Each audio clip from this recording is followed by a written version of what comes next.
Tonight on Primetime, America on pause. The US government has entered one of the longest shutdowns in modern history. Millions of workers are without pay, airports are facing disruption, and public services across the country are paralyzed. At the heart of it, a political standoff between Congress and the White House over spending priorities, now grinding into its fifth week. A shutdown meant to send a message, but it's Washington that's gone silent.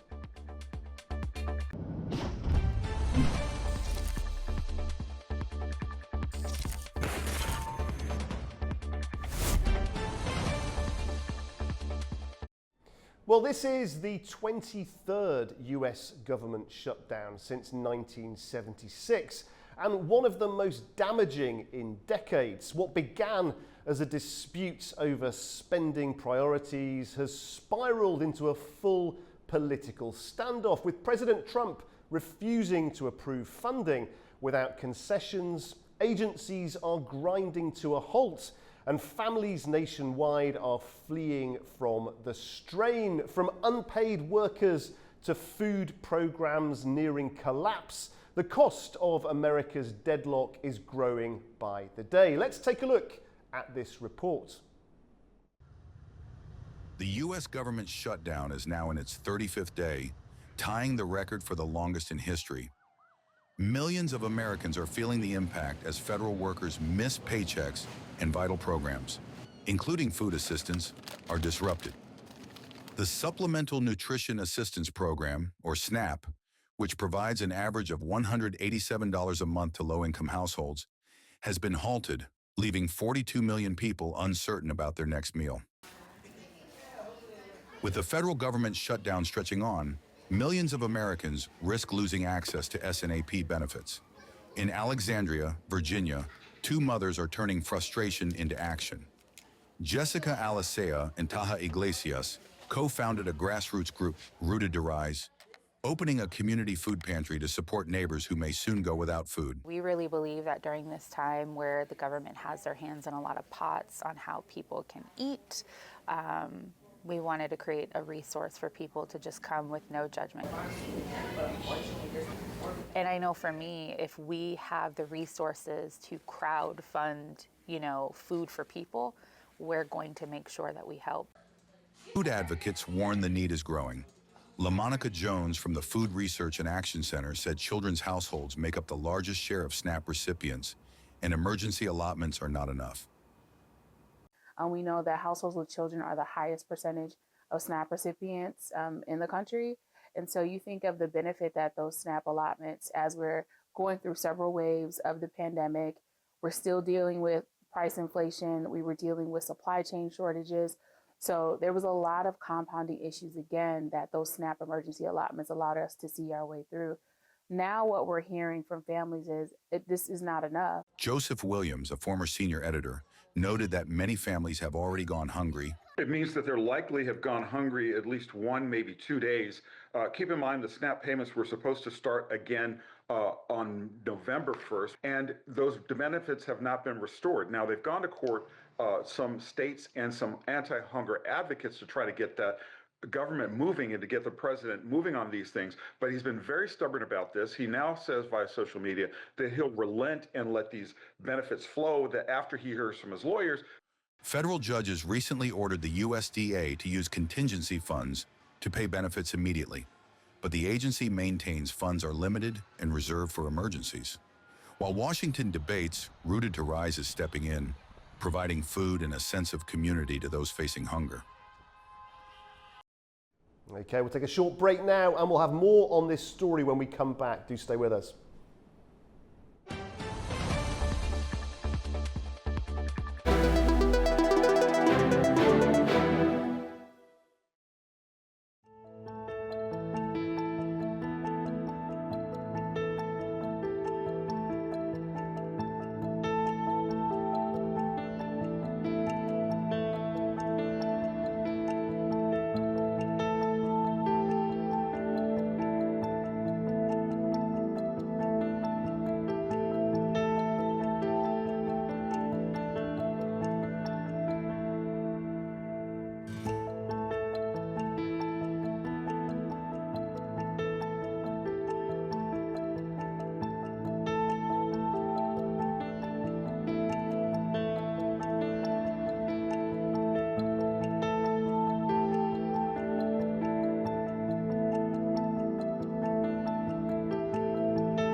often said the world never sleeps, but who's ready to wake you up with all you need to know about what is happening across the globe and in the region? We are. Daybreak is live every morning, bringing you a complete wrap-up of the stories from overnight and all the news already happening in the world. The biggest global headlines, the key regional developments, the must-read stories shaping the day. We show them, we discuss them, we guide you through their meaning. We give you the news and a first look at the key headlines. I'm Nadia Johnny. And I'm Lou Brown. Join us, it's Daybreak here at A News.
Okay, welcome back. For more now on this Washington shutdown story, let's head to the US Capitol and speak to A News's Ube Shahbanda, who is there for us. Ube, great to see you as always.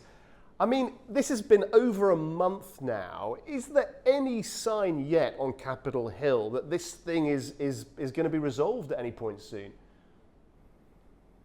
Well, specifically, it is day 35 in this shutdown drama, and there's no sign whatsoever that the Democrats and the Republicans on Capitol Hill are any closer to reaching a resolution. It's all about the math. Who has the votes in the Senate? The way it works is that you need 60 votes in the Senate, a supermajority, to pass a bill. And what needs to be passed to end the shutdown is what's called a continuing resolution that will continue to fund the government into the next fiscal year.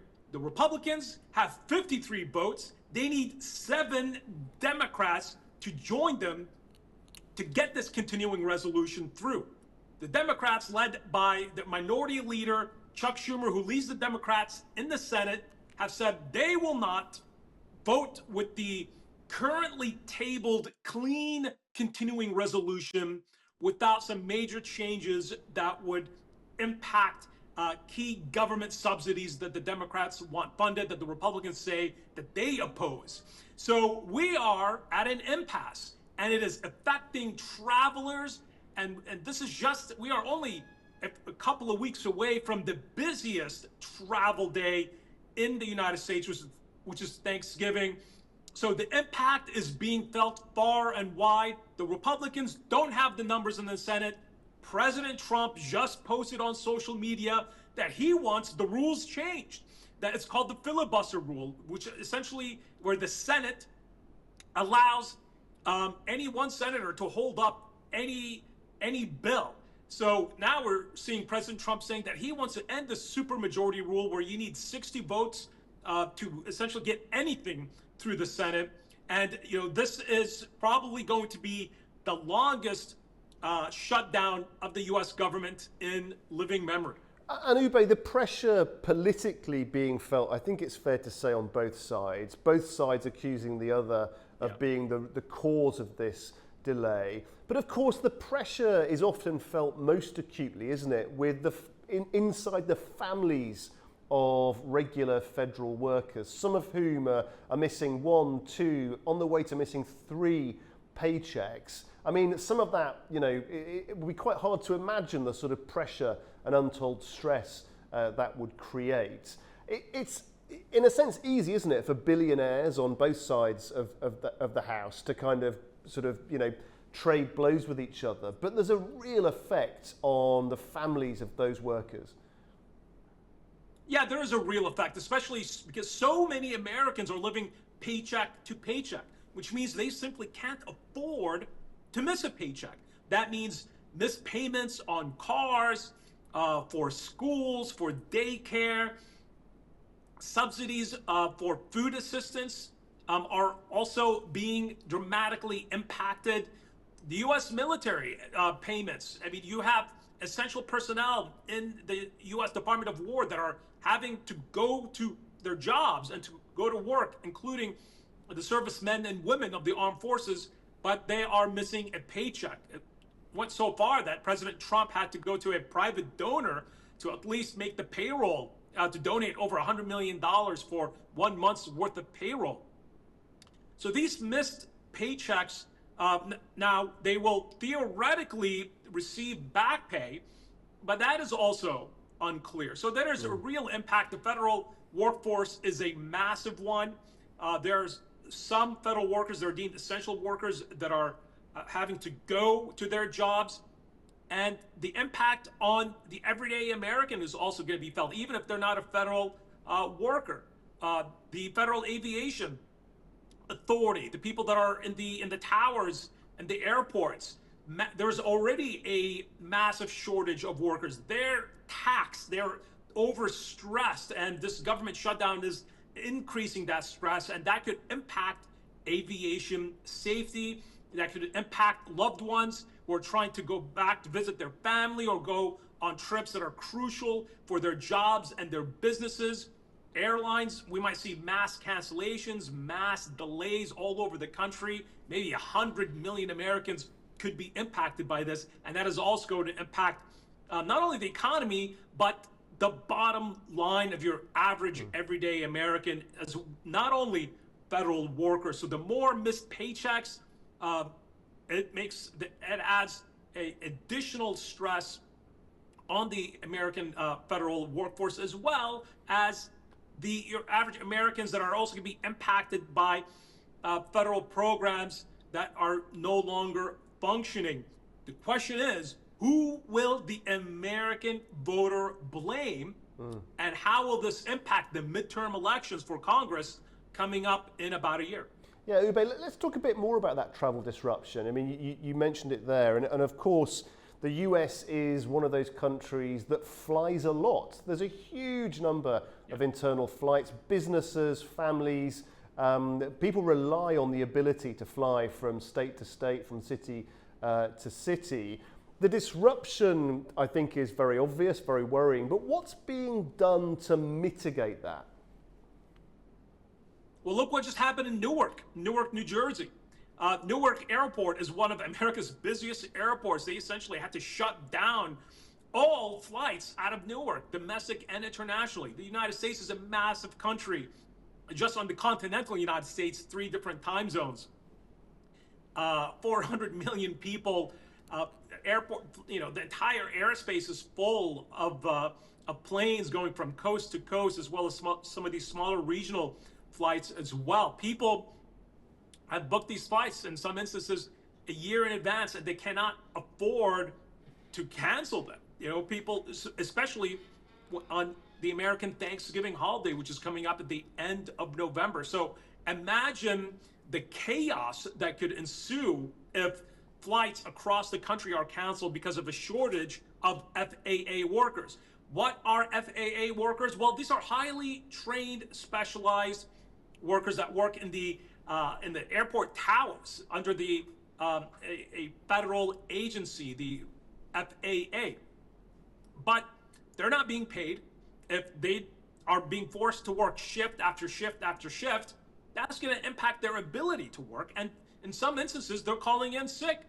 And there just isn't enough personnel to work on those towers to monitor to ensure the safety of flights coming into the airports, flights coming out of the airports, ensuring that planes don't crash into each other. So there is already a shortage of those FAA personnel, and this government shutdown is compounding that problem.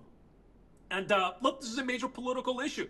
The Republicans are keen on pinning the blame on Chuck Schumer, the New York senator, the New York Democrat, who's essentially leading the Democrats in stopping a continued resolution to pass in the Senate to end the shutdown. And the Democratic minority leadership believes that politically this would lead to the American voters to blame the Republicans and to perhaps bring the Democrats back into power. That seems to be the strategy by the Democrats. They're not budging.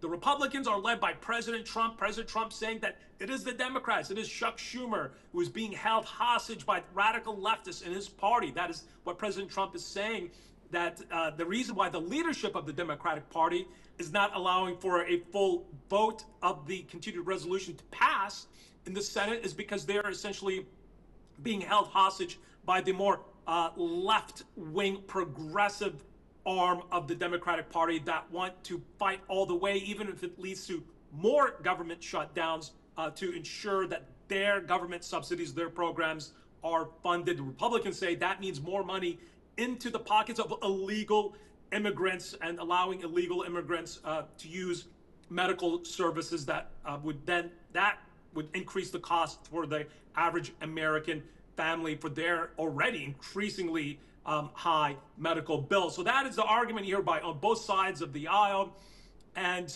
we are seeing no sign of an end anytime soon. The prediction by many political analysts here in Washington is that this shutdown is more than likely going to go beyond the holidays of Thanksgiving, and right after Thanksgiving, 3 weeks after that, you have the Christmas travel holiday. So this could lead to gridlock all across the country. Gridlock across the country, indeed. And Anube, you and I have discussed many times before on A News the character, the decision-making, the risk appetite of this president. He certainly is showing no signs of giving in. You know, he's holding firm. Who then do you think is feeling the most political pressure at the moment? Is it the president? Is it Mr. Cuomo? Is it the Republican Party? Is it the Democratic Party? Who is feeling the pressure the most? Yeah, that's a very good question. Look, President Trump is not running for re-election. He's not running for another term. So his seat is safe. Chuck Schumer is also in a very safe Democratic majority area. He's not going to have to worry about being facing an opponent. But what Chuck Schumer does worry about is an opponent from within his own party that could run against him in the Democratic primary.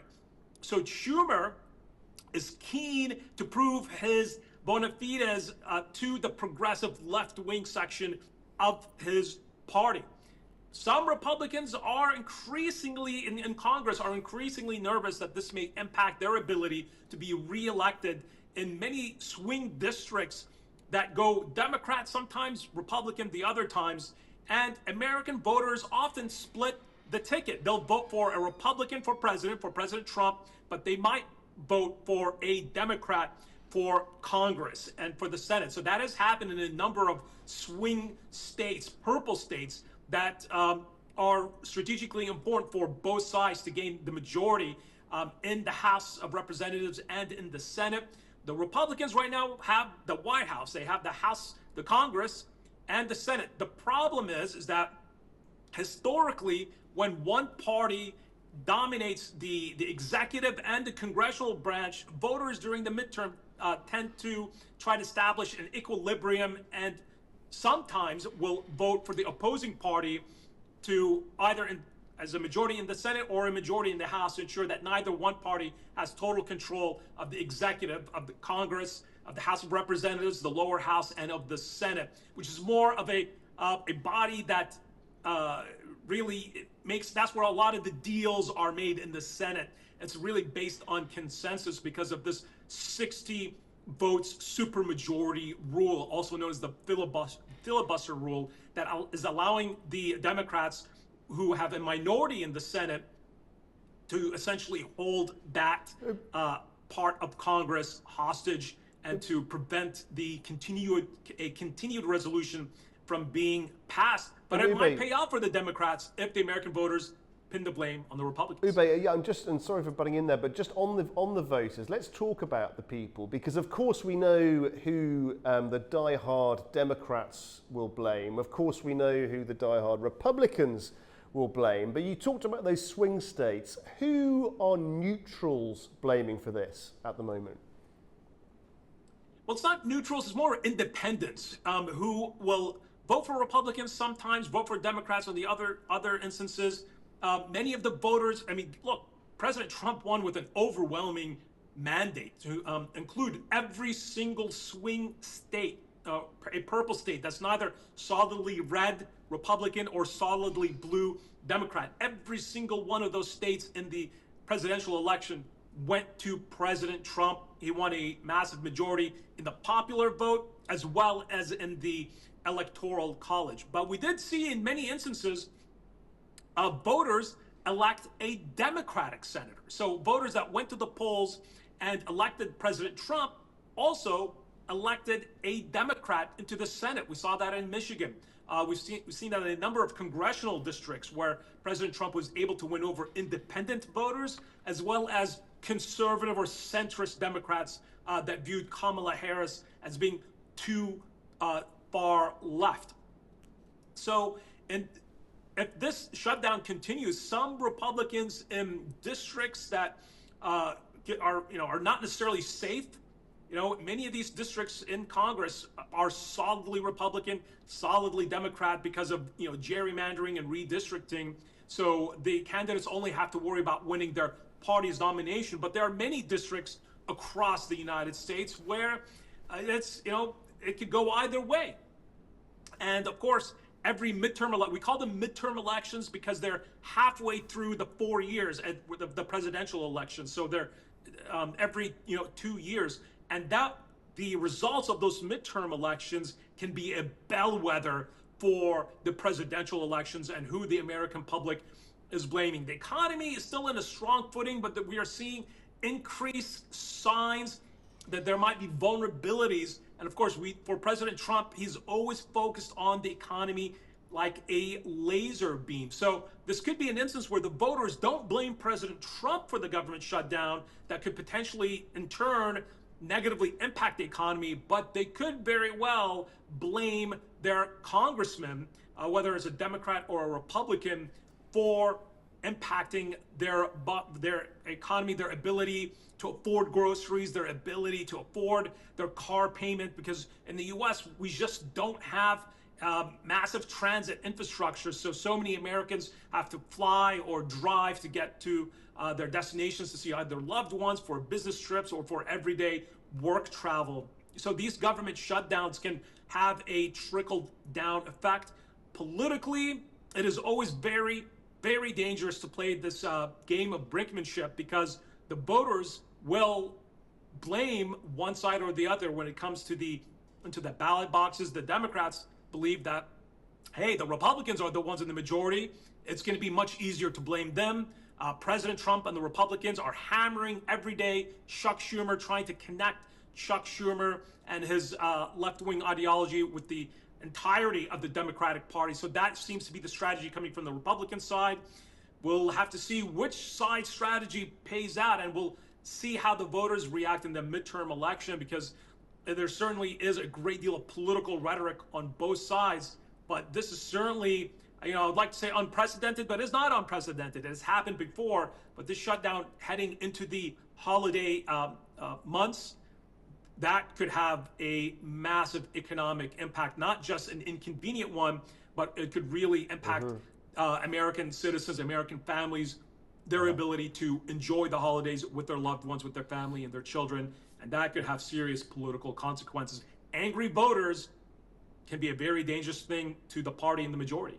Indeed. Ube Sharbanda, there will be a lot to unpack, I'm sure, and we'll certainly get those results when we approach midterm and see who indeed the voter does truly blame. Thank you very much indeed for joining us, as always.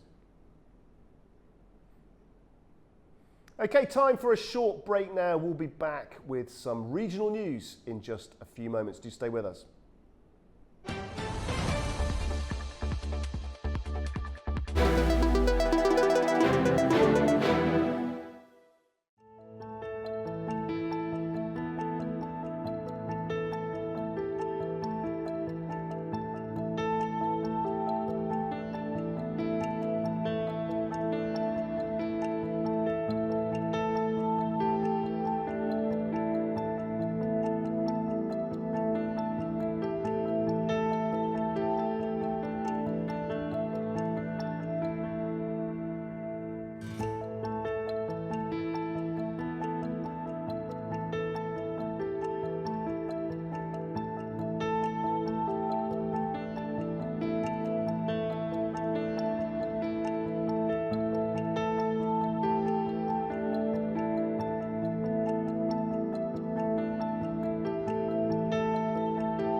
unfiltered news and analysis from the region and beyond.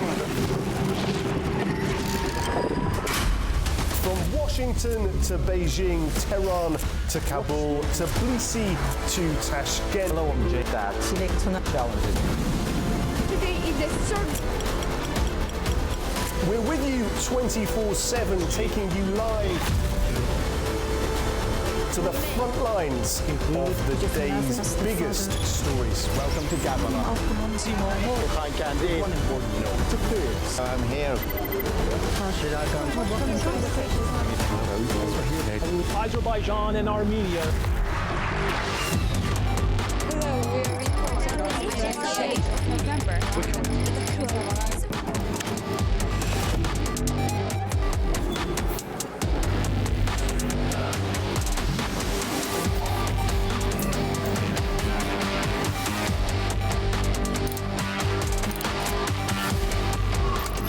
Reporting from Paris, Dar es Salaam, Tel Aviv, Washington, London, Moscow, Kyiv, Berlin, Rio de Janeiro, Beijing, Bangkok, Tbilisi, Tashkent, Almaty, Kazakhstan, Port Sudan, Tehran, Islamabad, Istanbul, Kabul, for ANU.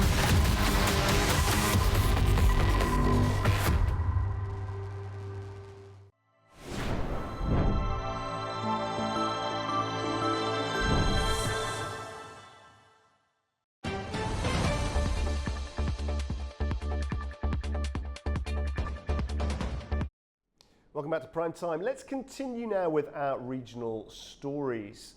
The United States is pushing a UN plan to establish an international force in Gaza, aiming to secure the territory and oversee a political transition. Now, Turkey and Azerbaijan are among the nations approached to join. But with Israel objecting to Ankara's role, questions remain over how and when this mission could ever take shape. A-News's Ubey Shahbanda is back now with this report that he filed earlier. The United States has informed members of the United Nations Security Council of its desire to establish an international security force in Gaza that would operate on the ground for at least 2 years. The proposed draft resolution would give the U.S. and other participating countries a broad mandate to govern Gaza and establish a new security architecture following the Trump-brokered ceasefire. U.S. officials have told the press that they hope that this force will start operating in Gaza by January. And officials have said that this new security entity would be an enforcement force and not a peacekeeping force in the traditional sense of the word. This force would involve troops from several participating countries and would be established in consultation with the new Gaza Board of Peace that is now chaired by President Trump. The draft, labeled sensitive but unclassified, outlines a 2-year mandate for the International Stabilization Force, lasting through the end of 2027 with the option for extension. The force's tasks include demilitarizing Gaza, dismantling militant infrastructure, and helping train a new Palestinian police force to take over security responsibilities. A transitional body known as the Board of Peace would coordinate reconstruction efforts and governance until the Palestinian Authority completes its reform program. A list of countries, including Indonesia, Turkey, and Egypt, have expressed willingness to join the mission. A-News earlier reported that Washington had asked Azerbaijan to join the mission. However, Baku has not yet made a final decision, stressing that any participation must be based on a UN Security Council resolution, ensuring international legitimacy and a clear mandate. Okay, joining me now in the studio is A-News's Anastasia Lavrina. Anastasia, welcome to Prime Time. Good to have you here. Thank you so much for having me. Let's look at this then. Break this down for us. What exactly does the US draft resolution propose, and how close is it, do you think, to gaining Security Council approval? Well, the core proposal is an establishment of a UN-mandated multinational stabilization force in Gaza to ensure security, coordinate the humanitarian aid delivery, that is a core principle, and support for the political transition towards a Palestinian-led self-governance in this. This is a very important point for some countries, let's say the core point. And the mandate scope itself, it will definitely operate under the UN authority, despite the fact that it was proposed and still being promoted by the United States. They should be not US-led force, but one initiated by Washington. The draft specifies that they should be specifically security guaranteed on the Gaza's border with Egypt, for example, the Rafah checkpoint, which is still closed, and on the border with Israel. And if we consider the plan itself by phases, the first phase is, of course, a ceasefire and the deployment of an advanced humanitarian team delivery, which will monitor the humanitarian process for the future. The second phase already is an arrival of the stabilization troops from different countries, including Azerbaijan and Turkey, probably, as you already mentioned in the beginning. And the third is a transition of control for the Palestinian-led authorities. So overall, we can say that the proposal has been made, but there was no any vote yet achieved. But the United States itself and the President Donald Trump stay quite optimistic about the achievement of the desired result. And according to the plan initiated by the United States, the vote procedure itself may take place within the next weeks. And if it works, then in the beginning of January already, the mission can be deployed in Gaza. Well, there's still some obstacles, let's say, disagreements between the permanent member states of the Security Council, as Russia and China, for example, saying that it will give more priority for the United States and it will be more or less led by the United States. So they're still not clear about the position of Turkey, as United States sees Turkey as one of the key let's say figures in the future process to take place in Gaza, but the position of Israel itself concerning the future of Turkish troops involvement is quite skeptical.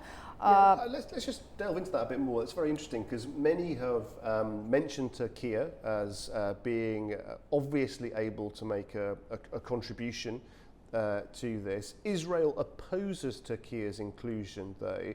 How is that affecting negotiations? To be honest, I'm not surprised why Israel is opposing, because since the escalation of the conflict in Gaza, there were some, let's say, negative exchanges in between of Turkey and Israel about the future of Gaza, how it will be recovered, how it will be rebuilt, and overall the peace process is taking place. But we cannot ignore the fact that Turkey is still taking a very important position in all of these processes. Just yesterday, November 3rd, a very important summit was held in Turkey with the participation of the heads of the ministries of foreign affairs of the 7 Arab and Muslim countries, and I would like to name them once again. It's foreign ministers of Qatar, Saudi Arabia, United Arab Emirates, Jordan, Pakistan, and Indonesia. And the final conclusion, of course, the countries agreed that Gaza's future must be Palestinian-led. Then there definitely should be UN-led stabilization mission to be deployed to Gaza. And they once again reaffirmed that the humanitarian delivery to Gaza is one of the most sensitive and one of the key priority for the upcoming future. Again, this disagreement between slow down the process to achieve the final solution, how the UN will monitor the future of this regional UN-led mission. But overall, as I already mentioned before, Donald Trump himself stated that Turkey will play one of the key roles for the future. And if you remember, when Donald Trump was elected as a president of the United States, there were some, let's say, prognosis made for the future cooperation in between of Turkey and the United States when it comes to the future development of Syria, stabilization, rebuild process, and etc., and the future of Gaza. Therefore, I think I'm staying a bit optimistic about that United States itself and Turkey will find a compromise how Turkey will take place in the future peace processes of Gaza. Another country with the potential to play a key role, of course, is Azerbaijan, a country that has signalled that it would be willing to play a part, assuming that there is a clear UN mandate.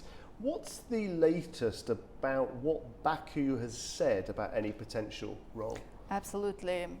you rightly mentioned that Baku has stated it will consider participation with only under a clear UN mandate defining the mission scopes and legitimacy. There is no other ways of participation.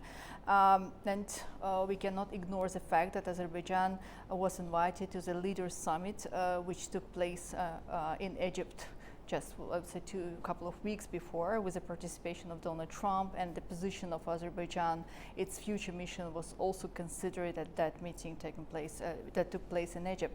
So to be honest, I guess you know yourself that Azerbaijan has a great experience in such kind of issues, especially taking into account what Azerbaijan did in Afghanistan or Iraq, for example.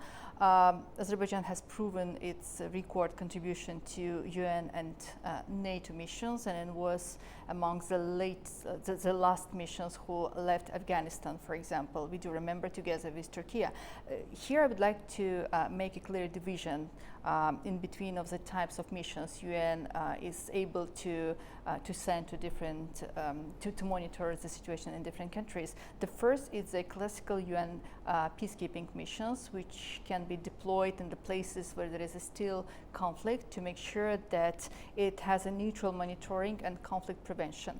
And the second part is post-conflict stabilization to protect the key, let's say, infrastructure to prevent any kind of escalation and to monitor the delivery of the humanitarian assistance. So in this particular case, we are talking about the second phase. And as I already mentioned, Azerbaijan has a great experience of doing that in Iraq and Afghanistan before. That's why if this agreement in the United Nations is achieved, Azerbaijan to be among the key players to have its own role for the future, and especially because also Azerbaijan has a good cooperation with many, I will say, with all Arab states, Muslim states, European countries, United States. So our position will be clear in the future. And just on that stabilization force that's been discussed and debated, of course, so many different regional powers, different actors have got different views, different nuances around the complexion, the characteristics of such a potential force. What is the current situation when it comes to the big regional actors? How are different countries viewing the constitution of this potential force? Well, we have different approach of the countries. As for the beginning, I have to mention, let's say, Iran's position, for example. They absolutely reject the plan entirely, thinking that it's framing it as a Western interference to the situation. So Iran's position is quite clear in this case. Then Egypt and Jordan, they have extremely cautious. They have it. They fear being seen as, let's say, occupying forces in case there is no any UN-led missions approved. So they're a bit skeptical about the future participations. They need more clearance about the future. The Gulf states, like the Qatar and UAE, for example, prefer to have more there's a position to be more from the financial perspectives, which is also quite important for the future. Gaza is now almost completely destroyed, and there should be a huge financial investments done in the future. If Qatar and UAE can play this particular role, it will also contribute to the process, but they're not willing to deploy any military troops or the soldiers. Then Turkey, we already discussed. Turkey is playing a very important role from the old perspectives to be an active member in the process of reconstruction, troops deployment, and the transition of the power. Let's say how Gaza will be led by the Palestinian authorities or someone else in the future. Turkey will take place in the political course development of Gaza in the recovery process and some other aspects of this process. So overall mood, the countries are speaking about importance of stability and reconstruction. That is a key priority and humanitarian aid delivery.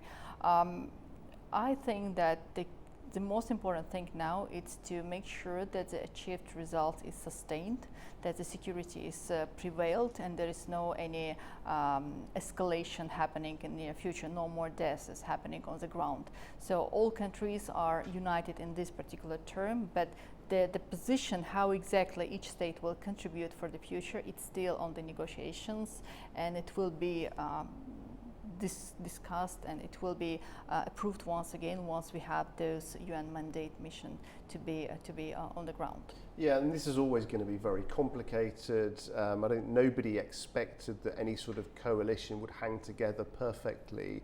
Nevertheless, do you think that Washington is confident about this plan? I mean, they're already engaged, the US government, in one showdown, one standoff. We were discussing it earlier on the show. I mean, there's always the potential, isn't there, that this could trigger another sort of veto standoff. How confident do you think the Trump administration is at this point?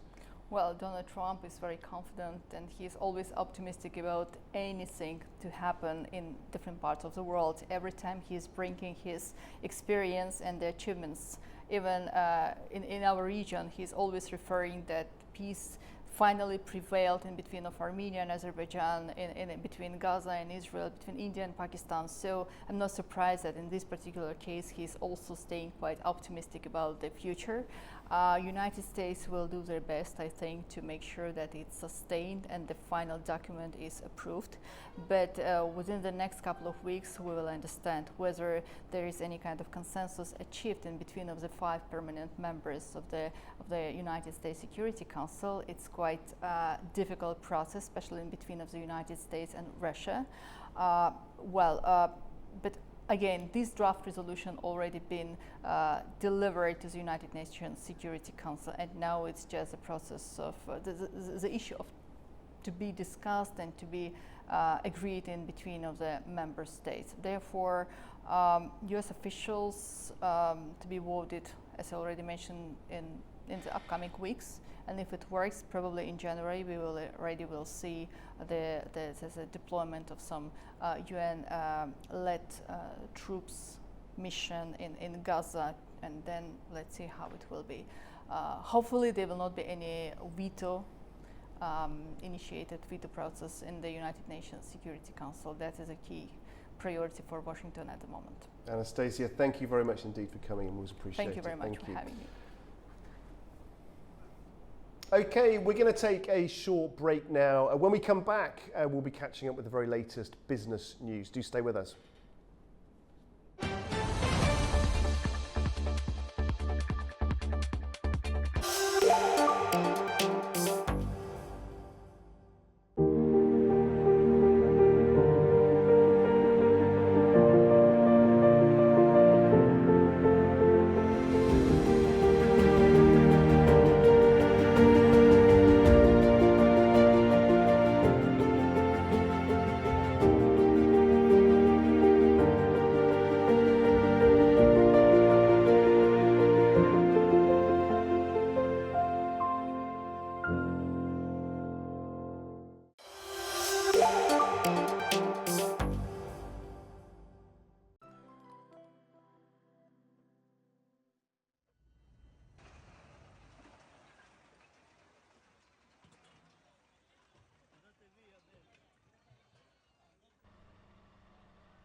Okay, welcome back to Prime Time. Now let's catch up with the very latest business news, and it's over to A News's Andy Mioch. Thank you very much, Guy. We've got a very diverse selection today. The usual suspects, AI, energy, transport, are all, of course, there, but there's also some coffee and gaming news. So let's have a look. And we begin with artificial intelligence. OpenAI has signed a 7-year, $38 billion deal with Amazon Web Services in an effort to secure access to hundreds of thousands of NVIDIA chips to train and run its AI models. OpenAI, the maker of ChatGPT, has signed a 7-year, $38 billion deal to buy cloud services from Amazon. It's the company's first big push to power its AI ambitions after a restructuring last week that gave it greater operational and financial freedom. The agreement, announced on Monday, will give OpenAI access to hundreds of thousands of NVIDIA graphics processors to train and run its artificial intelligence models. It underscores the AI industry's insatiable appetite for computing power as companies race to build systems that can rival or surpass human intelligence. OpenAI CEO Sam Altman has said the startup is committed to spending $1.4 trillion to develop 30 gigawatts of computing resources, enough to roughly power 25 million US homes. The deal is also a major vote of confidence for Amazon's cloud unit, Amazon Web Services, which some investors feared had fallen behind rivals Microsoft and Google in the AI race. Those fears were somewhat eased by strong growth reported in the September quarter. Amazon shares hit an all-time high on Monday, with the company set to add nearly $140 billion to its market value. On to energy now. BP's results came in stronger than expected. BP's third quarter profit dropped, but not as much as forecast. The company is keeping its focus on cost cuts, asset sales, and shareholder returns. BP reported a smaller than expected fall in third quarter underlying profit Tuesday. The energy giant had to face a fall in oil prices during the period. Average Brent crude prices were down 13% from the same period last year, but higher refining margins partly offset the impact of this for BP. The company said it made an underlying replacement cost profit or adjusted net income of $2.2 billion. That was above analyst forecasts and marginally below last year's number. BP kept the pace of its quarterly share buyback program at $750 million through the third quarter. Chief Executive Murray Auchincloss said he expects completed or announced asset sale agreements would reach around $5 billion this year. BP shares were up close to 1% in early trade, outperforming a broader index of European energy companies. In the automotive industry, Tesla is running low on charge. Tesla EV sales plunged across Europe in October, down almost 90% in Sweden and Denmark. Tesla's sales plunged in October in a number of European countries, including Spain, the Netherlands, and Nordic markets, in the latest sign that the US electric vehicle makers' struggles on the continent continue. Local industry data showed Monday the automaker's new car registrations dropped 89% in Sweden. They were also down 86% in Denmark and just under a half in the Netherlands. The drop-off comes despite industry-wide sales of fully electric and plug-in hybrid models rising 119%. Tesla's sales have fallen in Europe this year, partly due to a small, aging lineup of models. It also faces rising competition from local competitors and Chinese brands. In Denmark, for instance, Tesla was outsold by several Chinese EV companies, including BYD and Xiaopeng. The company has also faced a backlash from some European consumers against CEO Elon Musk. He helped fund Donald Trump's US presidential election victory last year and has supported European far-right parties. Austria's capital is ending its €1 a day transit pass after 13 years, citing budget strain. The fare hike could test both Vienna's green credentials and its reputation as one of the world's most livable cities. Vienna is discontinuing its widely popular €1 daily travel pass due to financial constraints, a move that could impact the Austrian capital's position as one of the world's most livable cities. Many residents have come to rely on the affordable transit. Introduced 13 years ago, Vienna's €1 a day annual travel pass helped double commuter numbers and became an international role model. But now the debt-troubled capital has had to increase the price of an annual ticket to €1.26 per day. Even after the price hike, Vienna's annual pass remains one of the cheapest in Europe. The 26% increase works out to some €460 per year. However, some experts fear the increase will move the city away from its green mobility vision. The plan to build a new motorway around Vienna is also worrying environmentalists. Coupled with the increase in public transport, that could make for a difficult balancing act, as Austria's capital tries to keep the budget in the green as well. In coffee news, Starbucks is brewing up a change in Asia. The coffee chain is selling control of its China business to Boyu Capital in a $4 billion deal, keeping a 40% stake. Starbucks will sell control of its China operations to investment firm Boyu Capital in one of the most valuable divestments of a China unit by a global consumer brand in recent years. The $4 billion deal gives Boyu up to 60% of Starbucks' retail business in China, while Starbucks keeps 40% and continues to own and license its brand and intellectual property to the new entity, the company said. Starbucks said it expects proceeds from the sale, combined with its retained stake and licensing over the next decade, to top $13 billion. The company's shares rose about 3% in after-hours trading. The move comes as Starbucks loses ground to cheaper local rivals and faces a slowing economy that's making consumers more price-sensitive. Starbucks comparable store sales in China rose 2% in the quarter that ended on June 29th, after flat growth the previous quarter. Starbucks also flagged that rising US-China tensions pose risks, including tariffs, boycotts, and growing political sensitivities in China. Starbucks is not the first US brand to divest or partially divest its operations in China.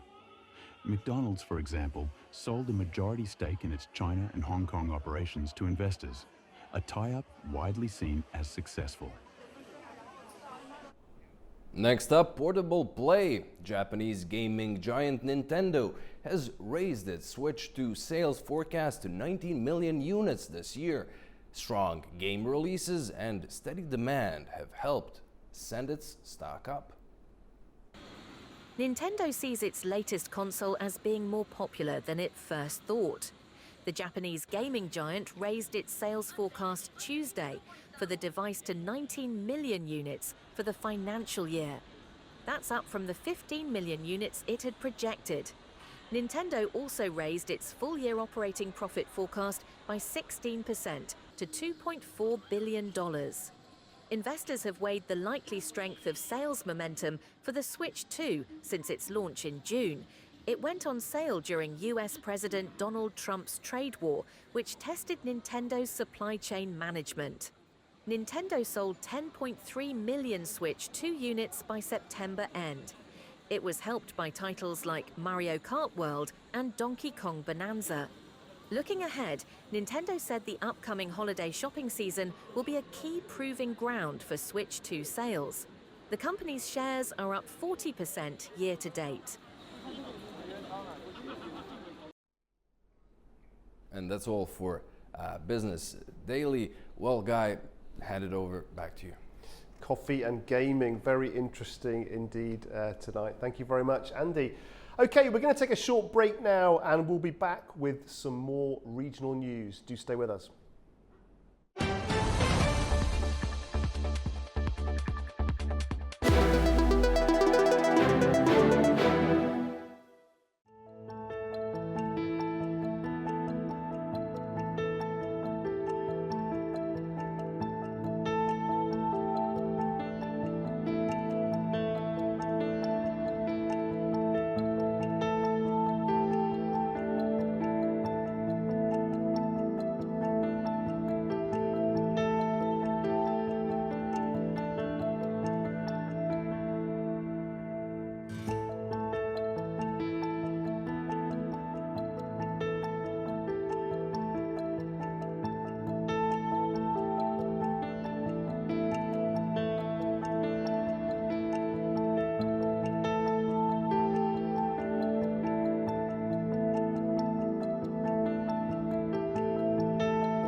Welcome to A News, unfiltered news and analysis from the region and beyond.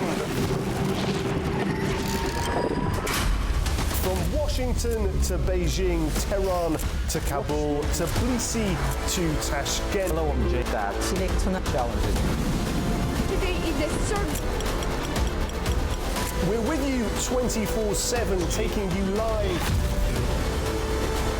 to the front lines of the day's biggest stories. Welcome to Gabala. I'm here. Azerbaijan and Armenia. Hello, we're reporting on the 8th of November.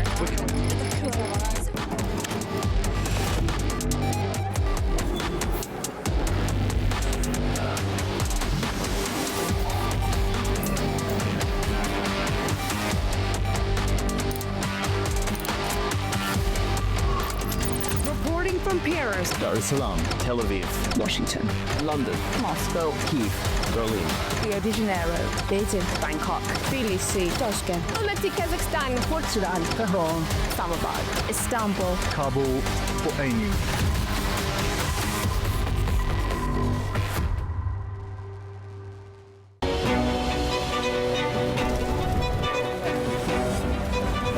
It's often said the world never sleeps, but who's ready to wake you up with all you need to know about what is happening across the globe and in the region? We are. Daybreak is live every morning, bringing you a complete wrap-up of the stories from overnight, all the news already happening in the world. The biggest global headlines, the key regional developments, the must-read stories shaping the day. We show them, we discuss them, we guide you through their meaning. We give you the news and a first look at the key headlines. I'm Nadia Jani. And I'm Lou Brown. Join us, it's Daybreak here at A News.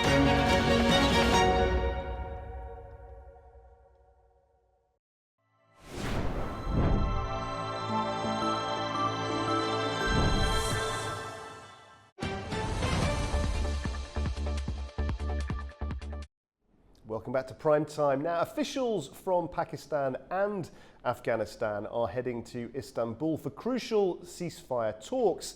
Their first serious attempt to end weeks of deadly border clashes. The aim? Well, it's to draw a line under the worst fighting in years and lay the groundwork for lasting stability after months of tension along one of the world's most volatile frontiers.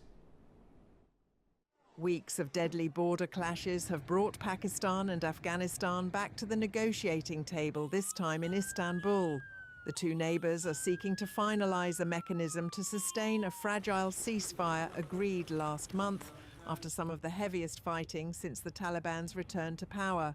The violence erupted in early October when Pakistan launched airstrikes against what it called terrorist hideouts on Afghan soil. Kabul condemned the strikes as a violation of its sovereignty, accusing Islamabad of targeting civilians. In response, Afghan forces fired across the frontier, triggering several days of intense shelling and air raids that killed dozens of soldiers and civilians on both sides. The clashes forced Pakistan to close key crossings, halting trade and stranding hundreds of families along the 2,600-kilometre frontier. Mediation efforts by Turkey and Qatar helped broker a ceasefire in Doha on October 19th, which both sides later extended after follow-up meetings in Istanbul. Now, officials from both countries are expected to agree on a monitoring and verification mechanism, part of a wider plan to prevent future hostilities and ensure lasting stability. Okay, joining me now in the studio is our Afghanistan correspondent, Tamim Bahis. Tamim, good to see you. Great to see you in the studio. Thank you for having me here. For a change. Let's look at this then. How significant are these talks in Istanbul? I mean, given the obvious scale of the recent border clashes between Pakistan and Afghanistan. Well, the peace negotiations between the two countries are very significant considering what we saw in the past month, the clashes. Since the Taliban have returned to Afghanistan, we did have clashes between the two countries on the borders mainly. But the recent events were quite an escalation. We've seen alleged aerial strikes inside Kabul, and the retaliatory response from the Afghan authorities was quite severe. According to the Pakistani military media wing, ISPR confirmed over 20 casualties, deaths basically, and the United Nations has confirmed hundreds of casualties. So this was quite significant in terms of what happened. And let's just look at some of the sticking points, because I mean, some of our viewers perhaps won't be as familiar with some of the key barriers, the key sticking points on both sides to getting a lasting ceasefire agreed. Just talk to us about those. Well, actually the talks in Istanbul are happening behind closed doors, so we're not sure exactly what mechanism and what are the sticking points, but publicly what we are observing is Pakistan is accusing Afghanistan of providing sanctuaries to militant groups inside Afghanistan, an allegation Kabul denies. It has repeatedly asserted that they do not allow anyone to use Afghanistan to threaten the country, any other countries. At this point, we can guess that the main sticking point will be this allegation by Pakistan and Taliban's denial about the presence of groups. But we hope that through the mediation of Turkey and Qatar, we may get some development in this issue. And everybody will have a different view about this mediation. Lots of different countries, of course, are watching what's happening. Within Afghanistan itself, though, how is the government framing the negotiation process? Is it about de-escalation, or is it more about protection of sovereignty? Well, initially when alleged strikes in Kabul occurred, the Afghan government and general population in Afghanistan, I was in Kabul, they termed it as a violation of Afghanistan's sovereignty. They absolutely rejected that and opposed it. But as we got to a ceasefire through the mediators, the Taliban just recently, after the last Istanbul talks, the spokesperson of the Afghan government, Zabiullah Mujahid, did say that they want a non-interference policy with the neighboring countries, not just Pakistan, but with everyone, that's based on mutual respect and based on non-interference in each other's internal affairs. So I think it would be safe to say that now they are terming these negotiations as de-escalation efforts from Kabul. And Pakistan, of course, accuses Kabul of harbouring militant groups. Has there been any sense in which Islamabad has been reassured by anything they've heard from the other side on that issue? Well, like I said, Islamabad has basically used every platform, even bilateral or multilateral platforms, and they have alleged that militants are operating from Afghanistan, though again Kabul has repeatedly denied these allegations. So far we don't have any security arrangement or any other kind of arrangement that will prevent this escalation.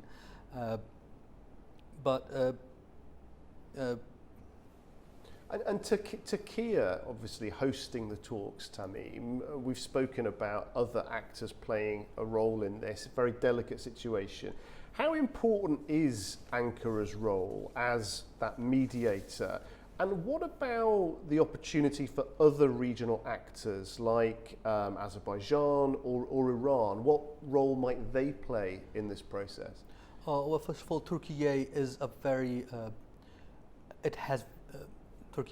good relations, not just with Pakistan, but also with the current authorities in Kabul. The good relations, they can use it as a strategic leverage to bring these two nations towards peace and security, peace and stability. In terms of Azerbaijan or Iran or any other regional countries. I think they're all watching very anxiously and closely of what happens in Istanbul and how this process will turn out. They're all hoping for stable peace and stability in the region, and they're really anxiously watching of what will happen in the near future. Hoping for peace and stability, but also anxiously watching. Tamim, it's great to see you, and particularly having you here in the studio. Thanks very much for coming in. Thank you. Okay, coming up, we'll be looking at Election Day in New York City.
Welcome to A News, unfiltered news and analysis from the region and beyond.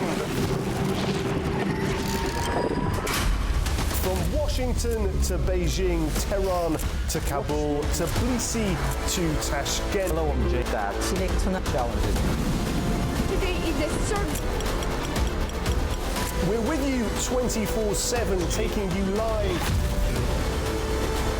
to the front lines of the day's biggest stories. Welcome to Gabon. If I can do one important note. To Kurds. I'm here. Azerbaijan and Armenia. Hello, we're reporting on the 8th of November.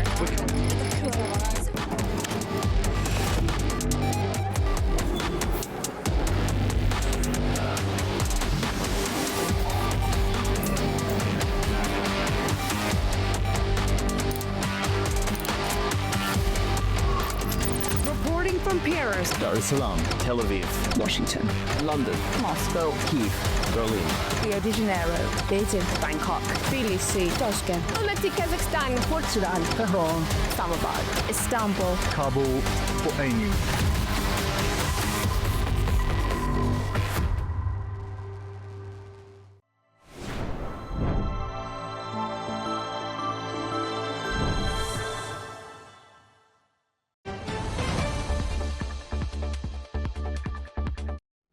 Welcome back to Prime Time. Now, today is Election Day in New York City, and voters across the 5 boroughs are heading to the polls. But the contest has taken a sharp turn. President Donald Trump is warning he may restrict federal funding if Democrat Zohran Mamdani wins the mayor's race, turning a local vote into a national flashpoint. US President Donald Trump has warned he may restrict federal funding for New York City if Democratic candidate Zohran Mamdani wins Tuesday's mayoral election. In a post on Truth Social, Trump said it was highly unlikely his administration would provide federal funds beyond the legal minimum should Mamdani become mayor. Mamdani criticized Trump's attempt to influence the mayoral election, emphasized that he will not back down to Trump's threats. I will address that threat for what it is. It is a threat. It is not the law. And too often we treat everything that comes out of Donald Trump's mouth as if it is already legal just by virtue of who is saying it. And it is time to finally stand up to the bullies that make these threats, not to become the bullies ourselves. Recent polls show Mamdani leading the race ahead of former New York Governor Andrew Cuomo, who is running as an independent after losing the Democratic primary. Okay, joining me to discuss this in the studio is A News's Katie Wilson. Katie, good to see you. So Zohran Mamdani then, he's emerged as the Democratic frontrunner. He defeated Andrew Cuomo. What's been the public and the media reaction to this dramatic win so far? Yeah, you're right, guys. So this is a battle that has pitted the younger progressive Democrat against one of the party's traditional statesmen. So this has been all over my social media. I'm sure it's been all over yours.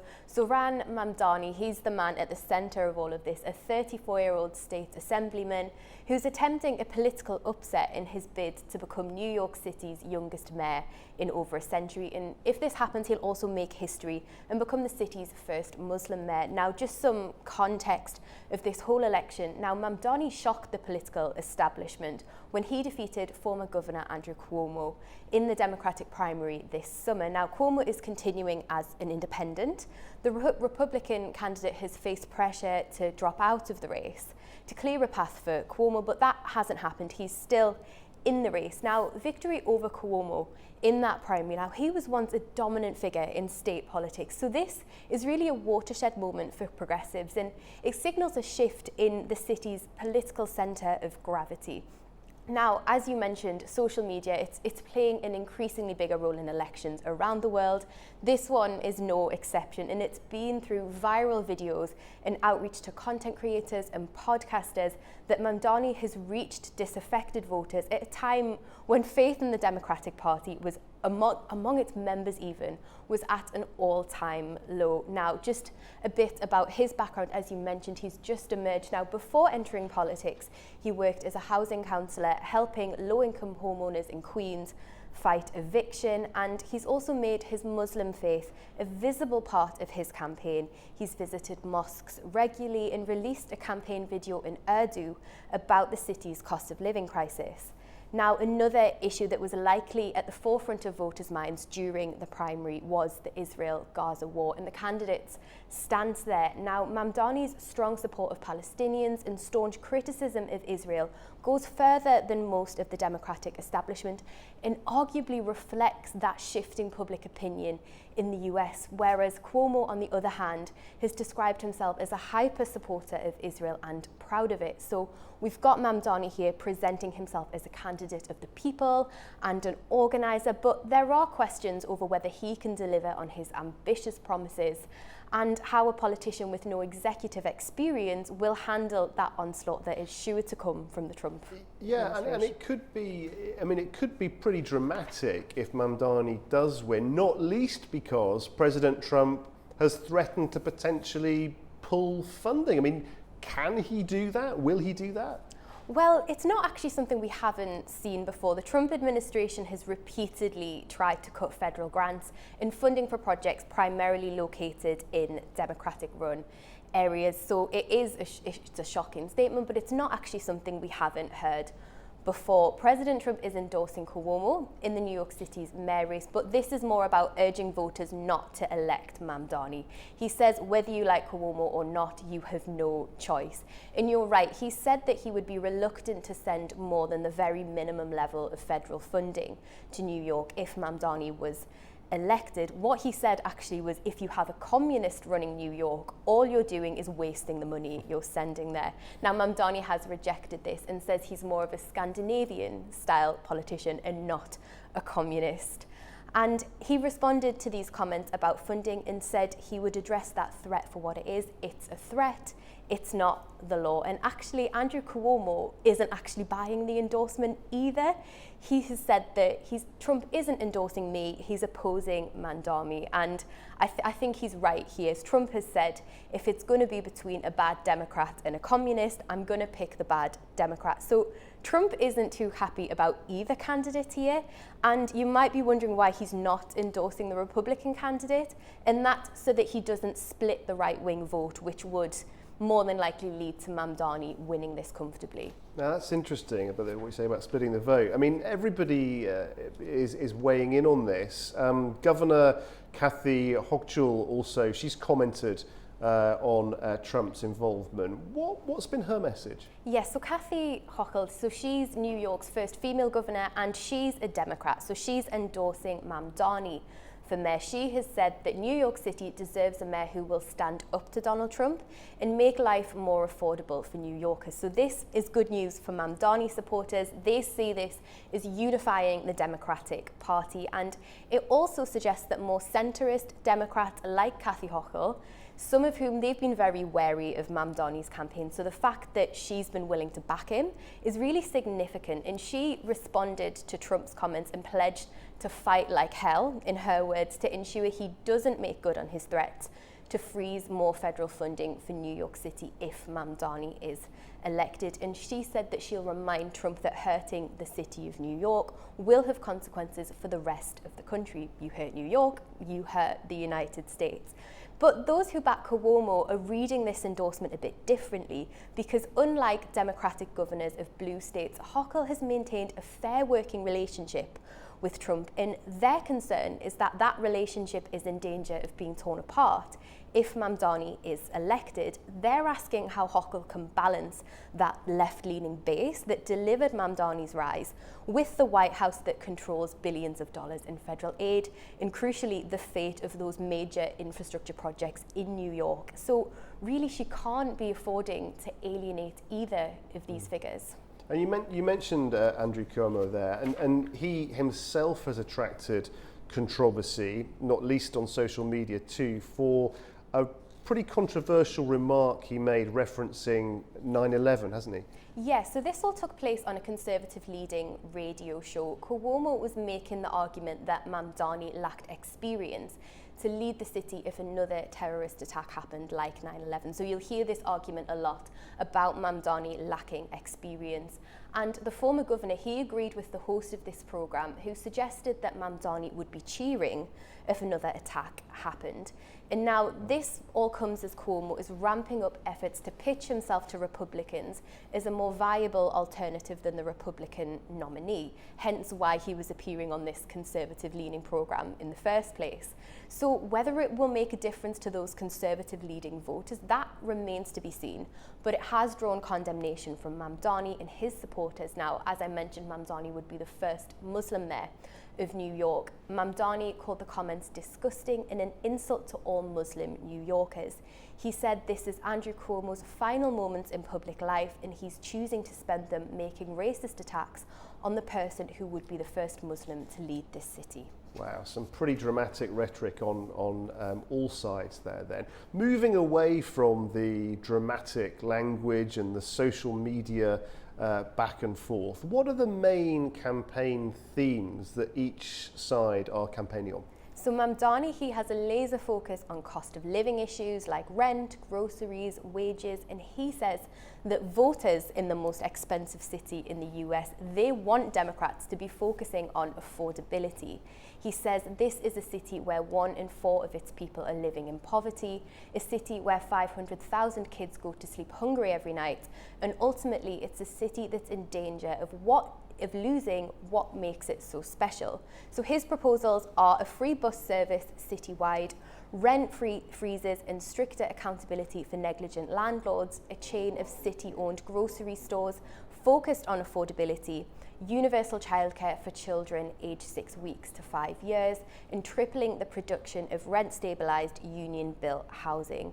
His plan also includes overhauling the mayor's office to hold property owners responsible and massively expanding permanent affordable housing. Now, in his campaign, you mentioned social media there. We can't quite turn away from it, as in his campaign, he's been linking these to highly visual and viral gestures. So he plunged into the Atlantic to dramatize rent freezes and broke a Ramadan fast on a subway train eating a burrito to underscore food insecurity. Now, Cuomo, on the other hand, is pulling Mamdani up on issues like crime, public safety, and said that the young politician lacks the experience to lead America's biggest city. So that's a key point there for Cuomo. I'm the experienced candidate, you can trust me. Now, his key campaign issues are affordability, safety, and opportunity.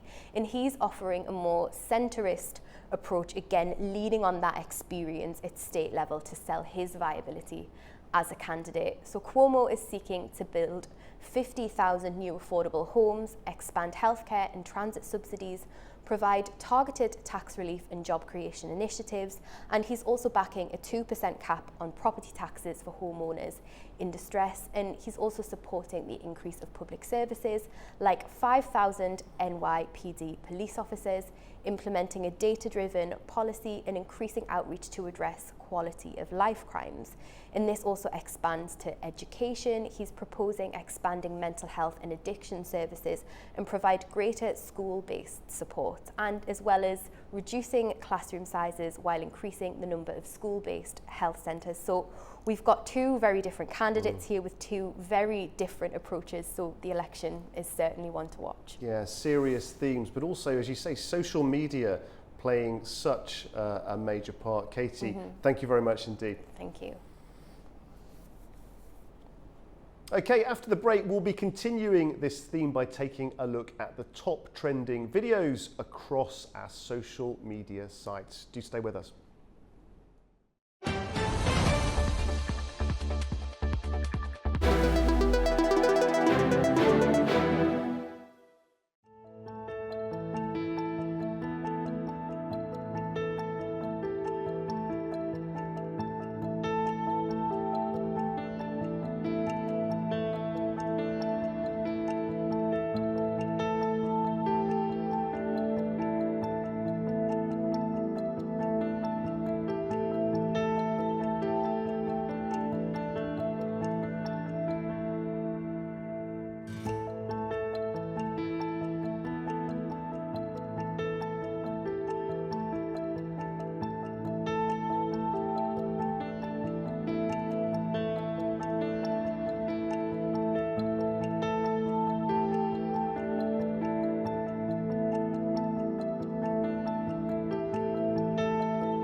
It's often said the world never sleeps, but who's ready to wake you up with all you need to know about what is happening across the globe and in the region? We are. Daybreak is live every morning, bringing you a complete wrap-up of the stories from overnight, all the news already happening in the world. The biggest global headlines, the key regional developments, the must-read stories shaping the day. We show them, we discuss them, we guide you through their meaning. We give you the news and a first look at the key headlines. I'm Nadia Jani. And I'm Lou Brown. Join us, it's Daybreak here at A News.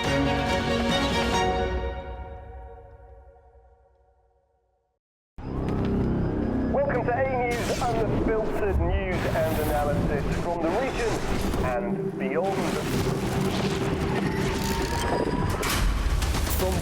Washington to Beijing, Tehran to Kabul, to Tbilisi to Tashkent. Challenges.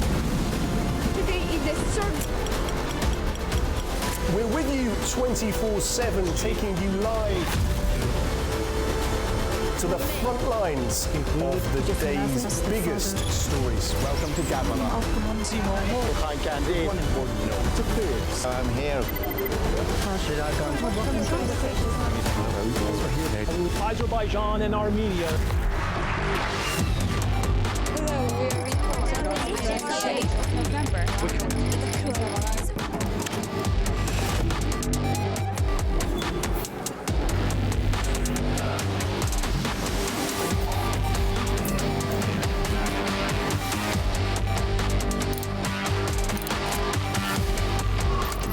Reporting from Paris, Dar es Salaam, Tel Aviv, Washington, London, Moscow, Kyiv, Berlin, Rio de Janeiro, Beijing, Bangkok, Tbilisi, Tashkent, Almaty, Kazakhstan, Portugal, Tehran, Islamabad, Istanbul, Kabul, Amy.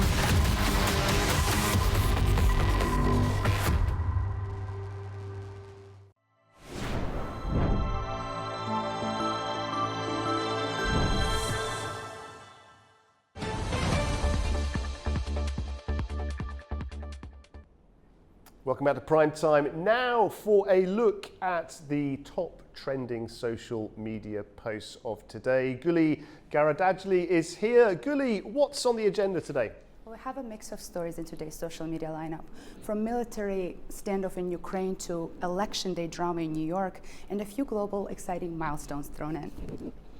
Russia's military buildup is creating a lot of uncertainty, especially in areas that were once safe zones. With Ukrainian forces facing growing pressure, how will they adapt?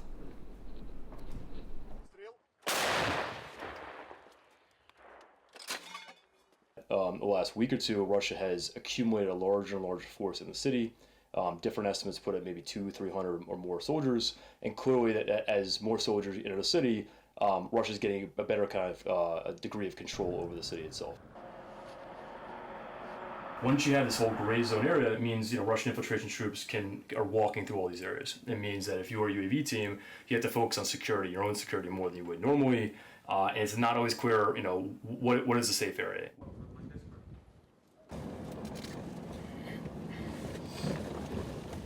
Russian infiltration groups have made it up to these kind of main roads. It's not clear if they hold these areas, but they're certainly operating here. And so one of the questions is, if Ukraine does withdraw, is how will they withdraw forces that are kind of south of Minohrad, east of Minohrad through this area? Because if Russia continues to close this kind of area, it's going to be increasingly difficult for forces to keep defending. While tensions continue to rise in Eastern Europe, back in the US, it's election day in New York City, and voters are heading to the polls while President Trump issues a warning that he might limit federal funding if Democratic candidate Zohran Mamdani wins the mayoral race. Let's take a look. US President Donald Trump has warned he may restrict federal funding for New York City if Democratic candidate Zohran Mamdani wins Tuesday's mayoral election. In a post on Truth Social, Trump said it was highly unlikely his administration would provide federal funds beyond the legal minimum should Mamdani become mayor. Mamdani criticized Trump's attempt to influence the mayoral election, emphasized that he will not back down to Trump's threats. I will address that threat for what it is. It is a threat. It is not the law. And too often we treat everything that comes out of Donald Trump's mouth as if it is already legal just by virtue of who is saying it. And it is time to finally stand up to the bullies that make these threats, not to become the bullies ourselves.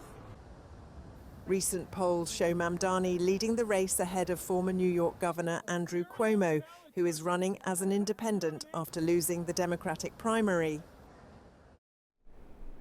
Over in Israel, a shocking turn of events has unfolded as Israel's chief military advocate general, Major General Yifat Tomer Yerushalmi, resigned, went missing, and was later found alive and taken into custody on charges of fraud and obstruction of justice.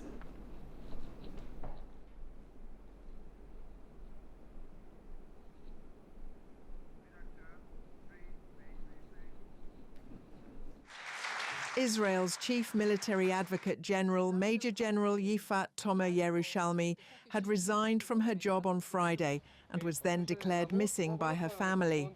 She was subsequently found alive on Sunday and taken into custody and remanded until Wednesday on charges including fraud, abuse of office and obstruction of justice. Another former prosecutor, Matan Solomesh, was also detained. Tomer Yerushalmi is accused of leaking a video showing soldiers abusing a Palestinian detainee at the Seder Teman military base in August 2024.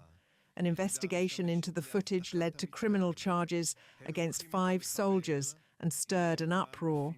The inquiry drew condemnation from right-wing politicians and prompted protesters to storm 2 military compounds after investigators sought troops for questioning. The case has intensified concerns over the treatment of Palestinian detainees at the military base, where Israel is reportedly holding numerous bodies from Gaza. The Strip's health ministry said on Monday that it had received the remains of 45 Palestinians released by Israel through the International Committee of the Red Cross, a day after militants returned the remains of 3 Israeli soldiers killed in the Gaza war. The latest handover brings the total number of Palestinian bodies returned under the ceasefire agreement to 270. Since the ceasefire began on the 10th of October, Hamas has released the remains of 20 Israeli hostages, with 8 still held in Gaza. For each Israeli returned, Israel has handed over 15 Palestinian remains. The health ministry said forensic teams have identified 78 bodies so far and continue examinations according to official medical procedures before releasing them to families. According to the ministry, many of the bodies bore signs of abuse, including beatings and bound hands, and were kept without identification. It added that around 1,500 Palestinian bodies are believed to be stored at the Sde Teman base in southern Israel. As Israel faces shocking political turmoil, Lahore is grappling with its own emergency. The city is covered in a thick haze of smog, making it the most polluted city in the world right now.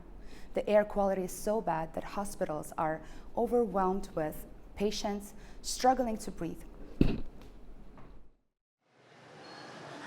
Lahore is once again choking under a blanket of thick smog, topping the list of the world's most polluted cities. Pakistan's cultural capital is shrouded in a toxic haze, and hospitals are struggling to cope with a surge in patients finding it harder to breathe.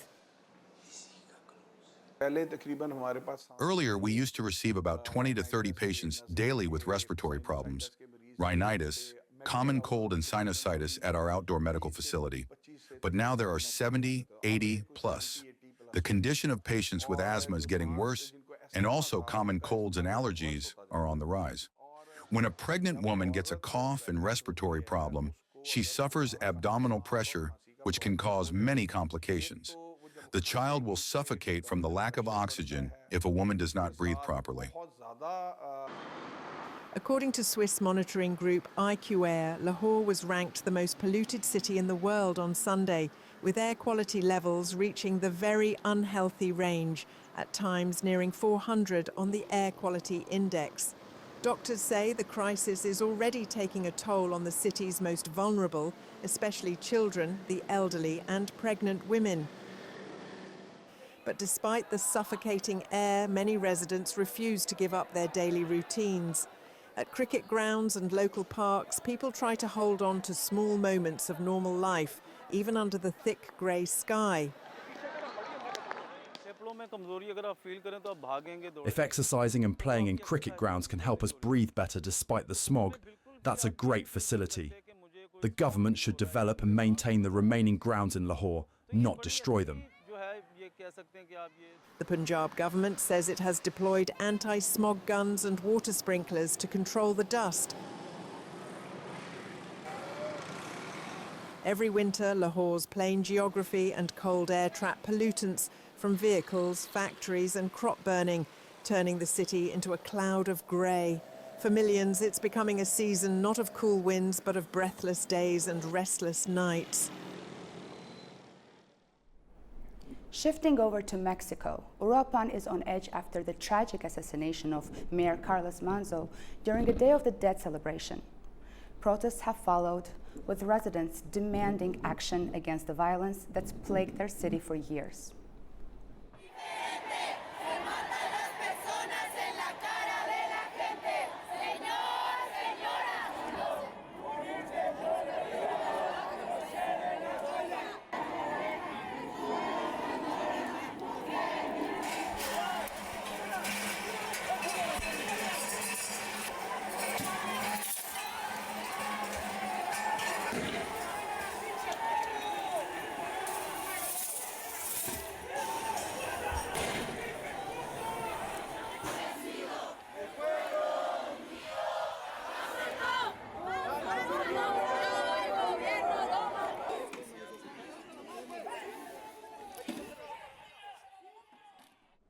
On the other side of the world, in Rome, a different kind of crisis unfolds, as a medieval tower near the Colosseum collapses for the second time.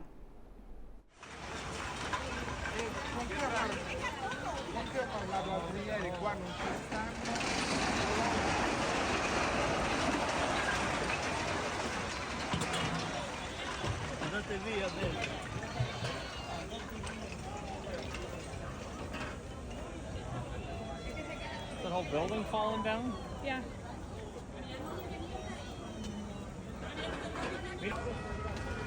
Wow.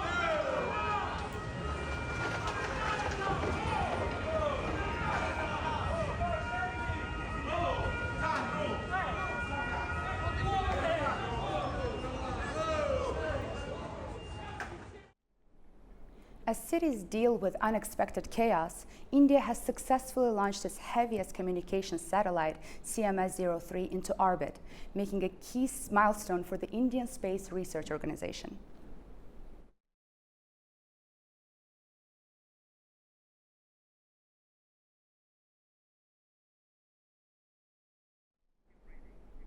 While nations are navigating both challenges and triumphs, Egypt has reached a milestone of its own.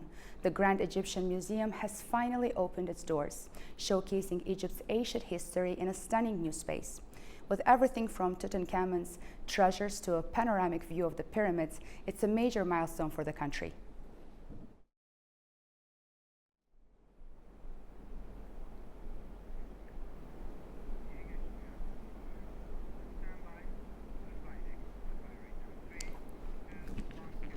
Thanks for watching the social media segment. Don't forget to check our website at anews.tv, and of course, don't forget to check us on all of our social media platforms. Back to you, Guy. Yuli, thank you very much indeed. One or two technical problems there at the end, but some fantastic videos in that slot. Okay, now let's take a look at the other major stories from around the world. Still in Afghanistan, and casualty numbers are now in the hundreds following a 6.3 magnitude earthquake which rocked the northern part of the country near Mazar-e-Sharif on Monday. Rescue teams continue working amid piles of rubble and damaged buildings. Survivors recount the terrifying aftermath and the scramble to care for the injured.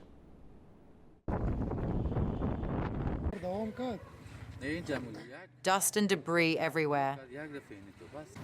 These are the words that describe aftermath of Afghanistan earthquake.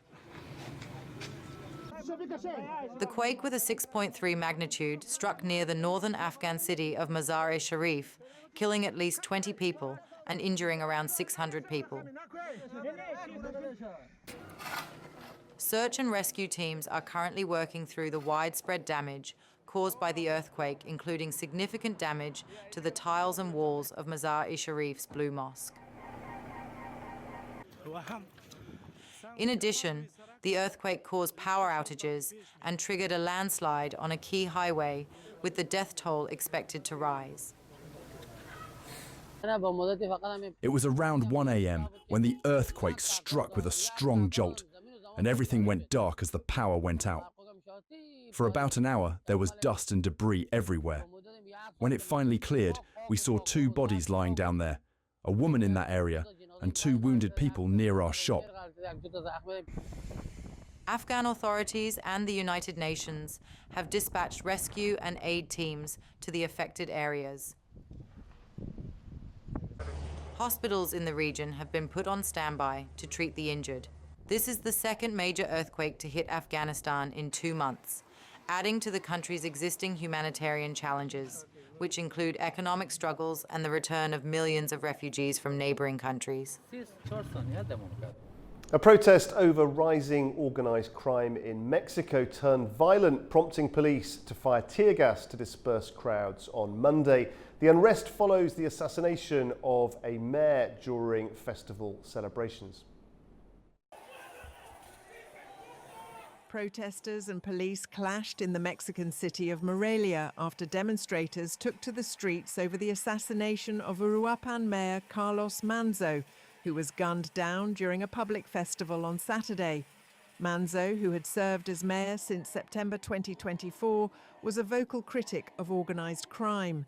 He had repeatedly urged the federal government to do more to combat criminal groups and had publicly expressed fears for his own safety.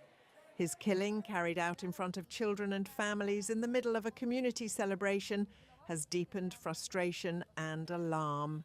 Crowds gathered outside the Michoacan government palace on Monday demanding justice and an end to rising violence. Unfortunately, around the corner you can get killed. Things can go really bad. We're tired as a people. If you want to be an entrepreneur, make money, the cartels or the government will screw you over. We're fed up with this. Uruapan, known as Mexico's avocado capital, sits in the heart of Michoacan's booming avocado-growing region, a lucrative sector that has increasingly drawn the attention of organised criminal groups. Several politicians, including other mayors, as well as journalists, have been killed in recent months. Manzo's assassination follows the killing of the mayor of Tacambaro, Salvador Bastidas, in the same city back in June. Meanwhile, in southern Gaza, residents say daily life remains a struggle despite a fragile ceasefire. Many in Khan Yunis are battling soaring prices, shortages and uncertainty about whether peace will hold. In Gaza's Khan Yunis market, life remains a daily struggle for survival.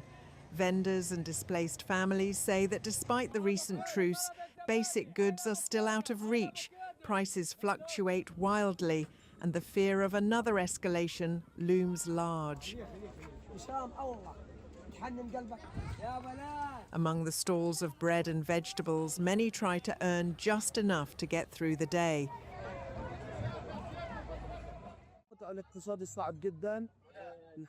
The economic situation is very difficult and the social life is tragic because of the ongoing blockade and the high cost of living in general. What we sell, what we make a living from, is what we use to eat. Beyond that, it's very hard for us to do anything bigger than that. Overall, the economy in Gaza is extremely difficult.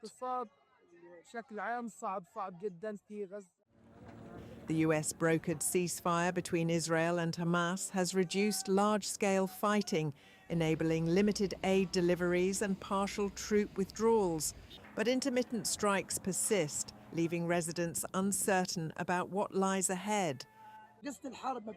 Every day there are strikes. Every day there are rockets. Every day there are shrapnels. A few days ago, I went to the camp in Trans. The Israelis had reached there. So where has the war ended? While Washington continues its efforts to advance a 20-point peace plan aimed at ending the conflict, progress has been limited. Key issues remain unresolved, including the question of Hamas's disarmament and the timeline for Israel's withdrawal from Gaza. European leaders are meeting in Brussels today to debate a major shift in the continent's climate policy. A leaked draft suggests the EU could soften its 2040 emissions target, a move critics say risks undermining Europe's claim to global climate leadership. Our very own Anita Sharma has more. Welcome to This Day in Europe, where European leaders meet in Brussels today to debate a crucial shift in the continent's climate policy, one that could redefine how seriously Europe wants to be seen as a global climate leader. A leaked draft reportedly indicates that the European Union is considering adding what's called a break clause to its 2040 climate target.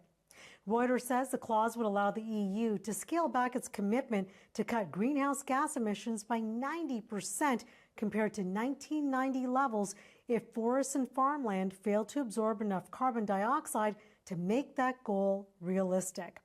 The move signals growing tension between ambition and practicality. For years, Europe has portrayed itself as the world's most determined climate actor. But with sluggish economic growth, energy costs still high after the war in Ukraine, and industries warning of lost competitiveness, even the EU's climate pioneers are beginning to blink. Several governments, including France and Italy, argue that the 2040 target, as currently drafted, may simply be unworkable. They say it depends on carbon absorption levels that Europe's damaged forests can no longer deliver.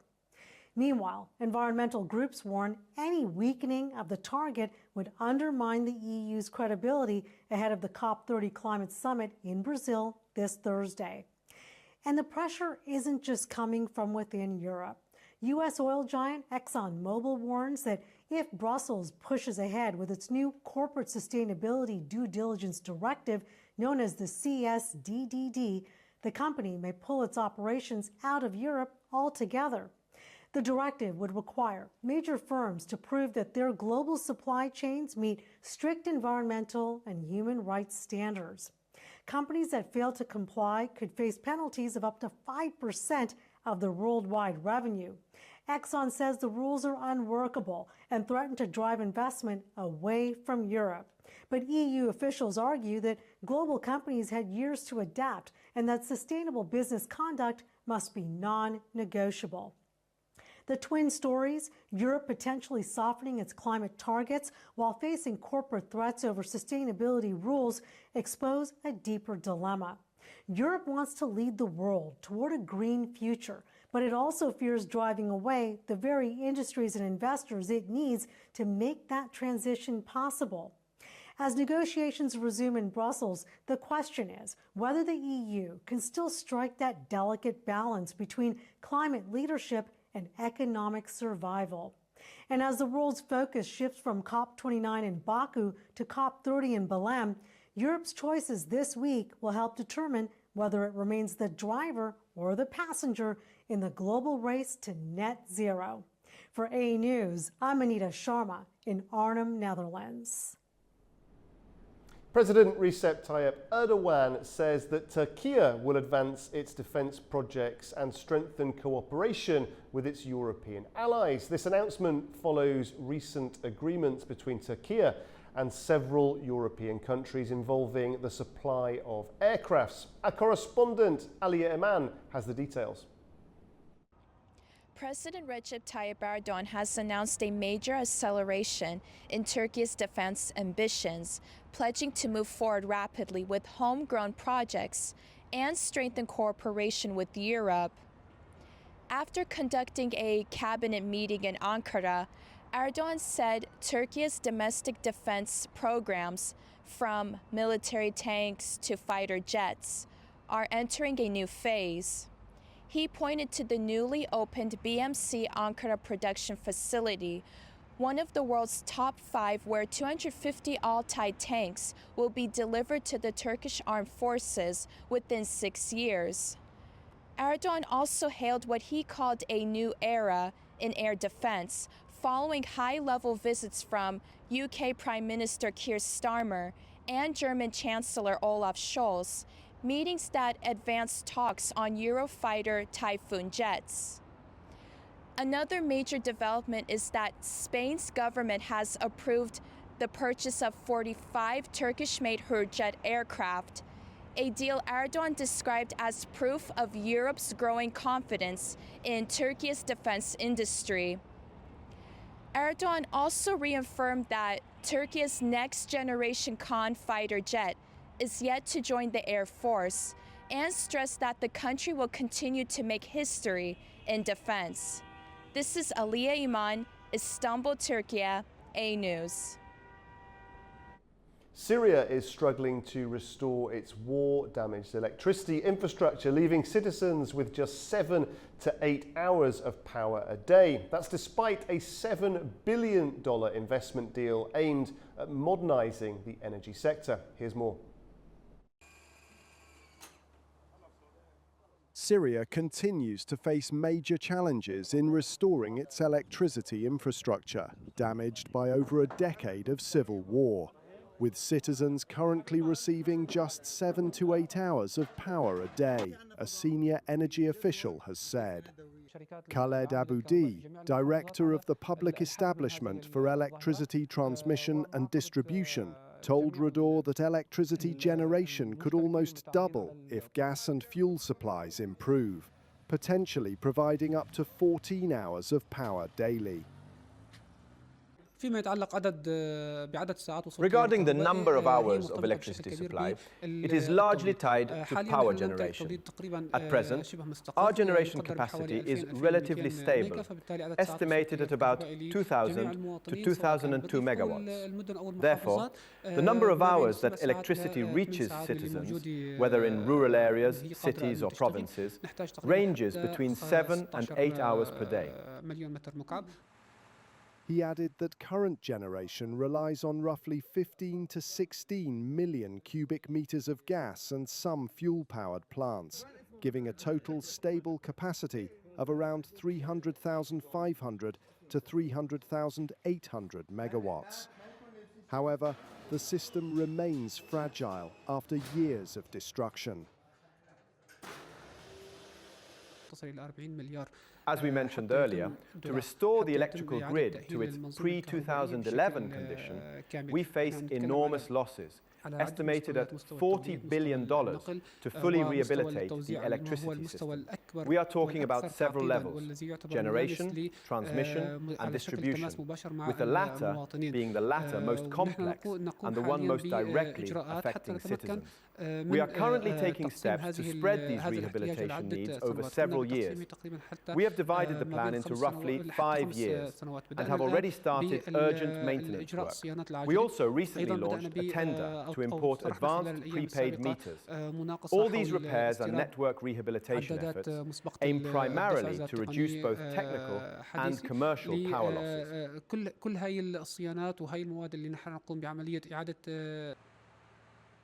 Aboudi expressed hope that deals with companies from Saudi Arabia, Turkey and other countries will soon be implemented, although he said US sanctions are hindering progress. In May, Syria signed a $7 billion energy deal with a consortium of Qatari, Turkish and US companies to boost production and modernize infrastructure. The agreement, witnessed by President Ahmed al-Sharaa and US Ambassador Thomas Barak, includes 4 gas-fired plants in central and eastern Syria and a 1,000 megawatt solar farm in the south. Led by Qatar's UCC Concession Investments, alongside Turkey's Kalyon GES Energy Yatırım Lari, Cengiz Energy and Power International USA, the project is expected to add 5,000 megawatts of capacity and create tens of thousands of jobs. The deal follows the lifting of US and EU sanctions, opening the way for long-delayed reconstruction. Officials described the investment as a turning point for the sector, though many areas still experience extended blackouts. Before the deal, residents endured up to 20 hours without electricity each day.